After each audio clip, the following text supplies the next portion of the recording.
Antes de iniciar, presidente senador Valadares, o meu pronunciamento de hoje, eu ia fazer uma parte ao senador Romário, mas como ele estava falando por uma comunicação inadiável e ela não permite que sejam concedidos à parte, eu deixei para fazer a referência quando viesse à tribuna. Então, eu quero aqui parabenizar o senador Romário por mais uma causa que ele assume a defesa. Lamentavelmente, ele contraiu diabetes e, como disse, fez uma cirurgia que espero que ela seja exitosa e ele possa ter de volta a sua saúde plena. Mas é uma causa que, como Vossa Excelência disse, senador Valadares, tem que ser adotada por todos, porque o diabetes é uma doença silenciosa, e que tem que ter ação preventiva, que é isso que falta na saúde do nosso país. Nós não tratamos preventivamente os nossos irmãos brasileiros. Eles, não tendo condições de acessar uma consulta médica numa doença silenciosa como é o diabetes, como é a pressão arterial, a hipertensão, também é silenciosa. Então, se não for detectada com o tempo e que tem tratamento, tem controle, tanto diabetes quanto a hipertensão, você chega a situações de risco de vida. Diabetes dando, como foi aqui colocado pelo senador Romário, problema renal, que pode levar a pessoa a ter que fazer hemodiálise, e da hemodiálise, da máquina, ou ele vai para um transplante, lamentavelmente vai a óbito. Então, eu acho, senador Valadares, que todos nós devemos estar juntos com o senador Romário nessa luta para que possamos não deixar que brasileiros cheguem a essa situação de ter a sua vida colocada em risco. Mas eu diria, e vou conversar com o senador Romário, que nós temos que fazer a mesma ação também que ele está assumindo com o diabetes na hipertensão. Hoje, presidente, eu venho falar de um assunto que diz respeito a todos nós, senadores, que temos representação dos nossos estados.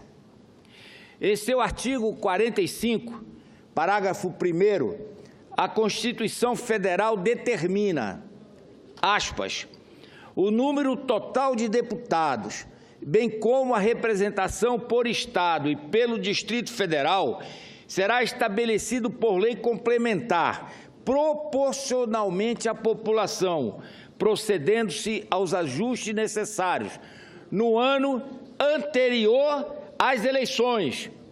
Então, temos que fazer esse ajuste agora, em 2017, para que nenhuma daquelas unidades da federação tenha menos de 8 ou mais de 70 deputados. Fecho aspas.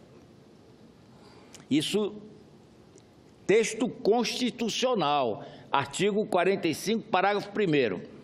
Apesar do que estabelece o texto constitucional, a regra de proporcionalidade não vem sendo respeitada, em razão da clara omissão por parte do Congresso em exercer sua prerrogativa.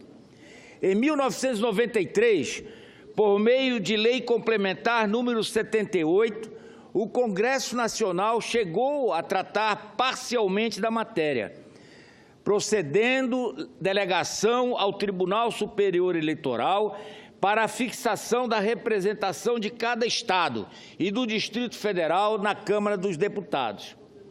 Com base na Lei Complementar número 78 de 1993 e por meio da resolução número 23.389, de 9 de abril de 2013, o Tribunal Superior Eleitoral redefiniu a distribuição do número de deputados federais por Estado.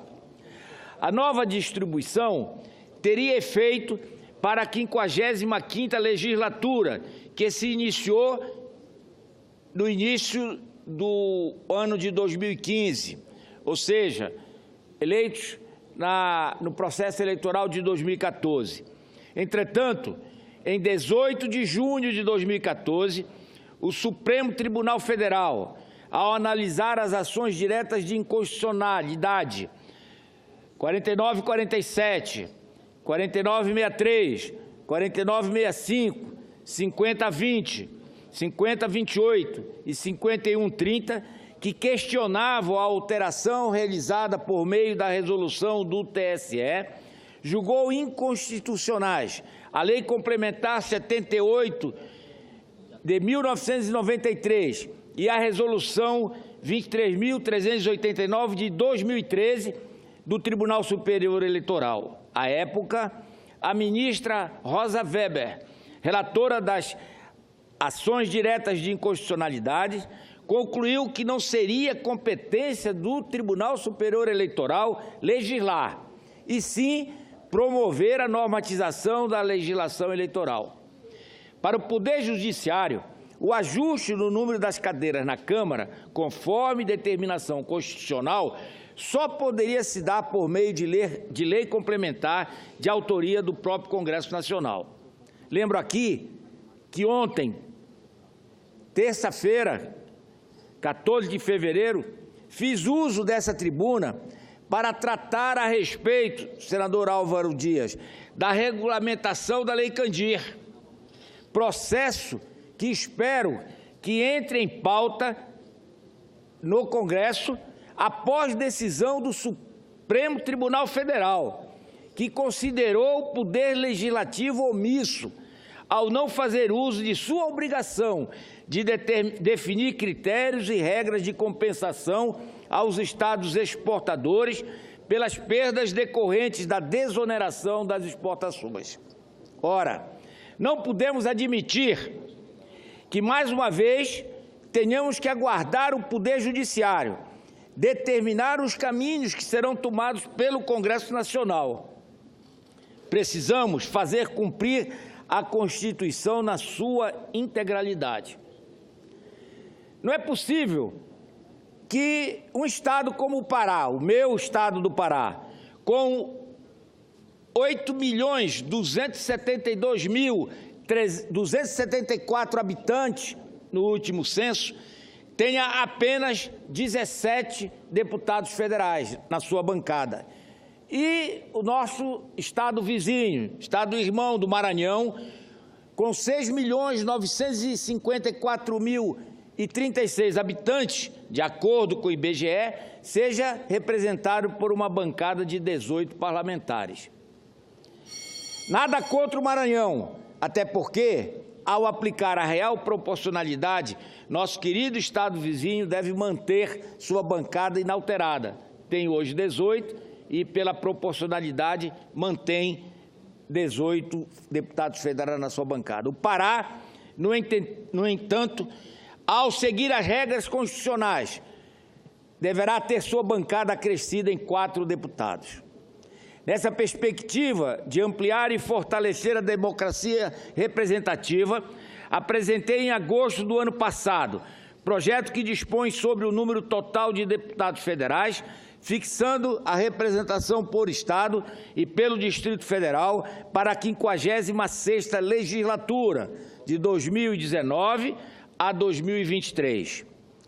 É preciso que fique muito claro para toda a sociedade brasileira que o projeto não aumenta o número de 513 cadeiras na Câmara dos Deputados. Isso é importante que seja esclarecido. Não estamos aumentando o número de cadeiras na Câmara Federal. Se mantém as 513, apenas se calcula a proporcionalidade pela população de cada estado e do Distrito Federal, pelo último censo do IBGE.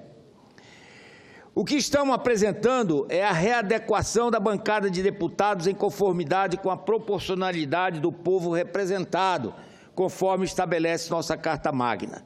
Sem a compatibilização do número de representantes com o total de representados, a votação de importantes matérias fica prejudicada, abalando as estruturas basilares do sistema representativo brasileiro. Com o objetivo de equalizar as bancadas na Câmara Federal, em conformidade com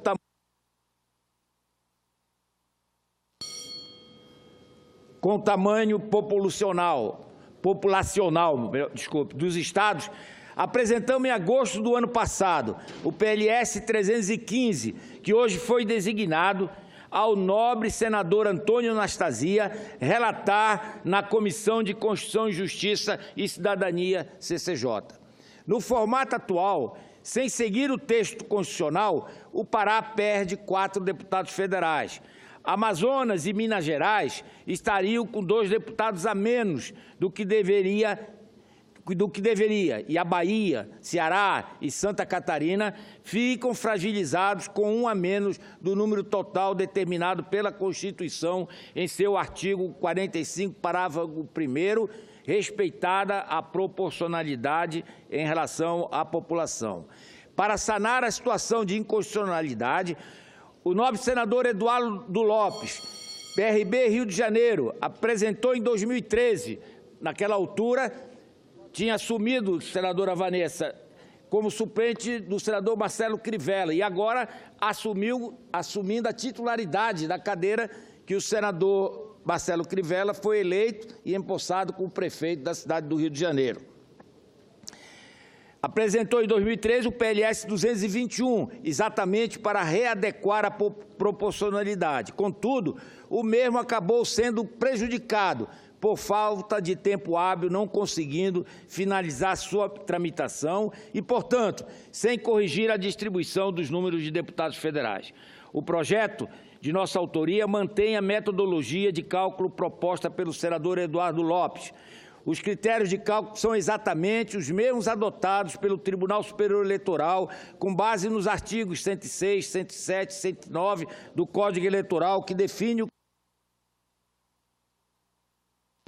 e os quocientes partidários nas eleições proporcionais. Estou certo que poderei contar com o apoio dos meus pares para a equalização nas bancadas na Câmara Federal. Até porque, em um ano de reforma, sei que este compromisso para com o fortalecimento da nossa democracia e das instituições brasileiras é comum a todos.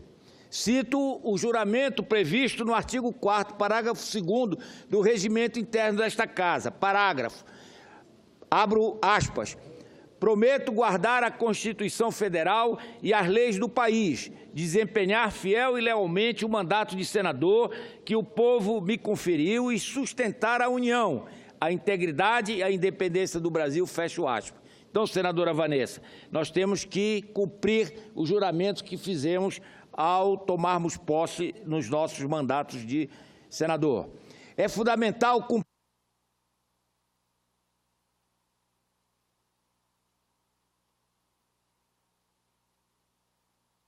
Concedo a Vossa Excelência mais um minuto. É fundamental cumprirmos o mandamento do artigo 45 da Constituição Federal, que reza, aspa, a Câmara dos Deputados compõe-se de representantes do povo, fecha aspa. A população, evidentemente, vive uma realidade dinâmica. As pessoas nascem, morrem, migram para outras regiões. Contexto esse que não pode ser artificialmente congelado. Só para concluir, esse quadro aqui, extenso, senadora Vanessa, é o cálculo da proporcionalidade.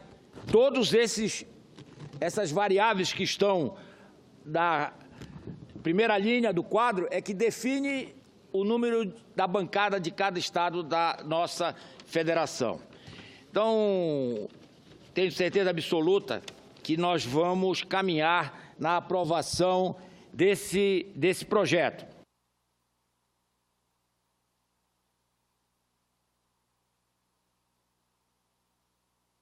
Para informar a senadora Vanessa, estado do Amazonas, senadora Vanessa, que tem 8 deputados federais, pela proporcionalidade passará a ter 10 deputados federais.